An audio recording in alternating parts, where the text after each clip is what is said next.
સુરતના પાંડેસરા વિસ્તારમાં લુમ્સ ઉદ્યોગમાં મજૂરીના ભાવ વધારાને લઈ આજે મોટો હોબાળો સર્જાયો હતો, જેમાં મજૂરોની માંગણી સાથે તેમના અનેક કારખાનાઓમાં જઈ હંગામો મચાવ્યો હતો. જે સમગ્ર ઘટના જે છે તે સીસીટીવીમાં કેદ થઈ છે. મળતી માહિતી મુજબ લગભગ 50થી વધારે લુમ્સના કારીગરો જે છે તે વિરોધમાં જોડાયા હતા. તેમની મુખ્ય માંગ હતી કે પ્રતિ મીટર મજૂરીનો જે 5થી 10 પૈસાનો વધારો કરવામાં આવે.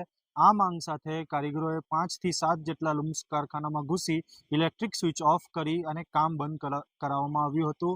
કારખાનાઓમાં લગાડેલા સીસીટીવીમાં સ્પષ્ટ રીતે કેદ થઈ હતી. ફૂટેજમાં કારીગરોનો ગુસ્સો અને હંગામો બંને સ્પષ્ટ રીતે દેખાઈ રહ્યો છે. બનાવની જાણ થતાં જ પાંડેસરા પોલીસ તરત જ સ્થળ પર પહોંચી ગઈ હતી અને હાલ પોલીસ સીસીટીવી ફૂટેજના આધારે હંગામા કરનાર મુખ્ય કારીગરોને ઓળખવાની પ્રક્રિયા જે છે તે શરૂ કરી દીધી છે. સાથે જ વીવર્સ એસોસિએશનની રજૂઆત બાદ વિસ્તારમાં વધારાનું પેટ્રોલિંગ પણ શરૂ કરાયું છે, જેથી કારખાનાઓમાં કામકાજ જે છે તે સામાન્ય રીતે ચાલુ થઈ શકે. પાંડેસરા જે છે તે ઉદ્યોગ સાથે સંકળાયેલી મોટી સંખ્યામાં જે મજૂરો છે ત્યાં કામ કરે છે અને આવી ઘટના ઉદ્યોગની ગતિને અસર કરે છે. બીજી તરફ કારીગરોનું કહેવું છે કે વધતી મોંઘવારીને લઈ તેમને યોગ્ય વેતન મળવું જોઈએ.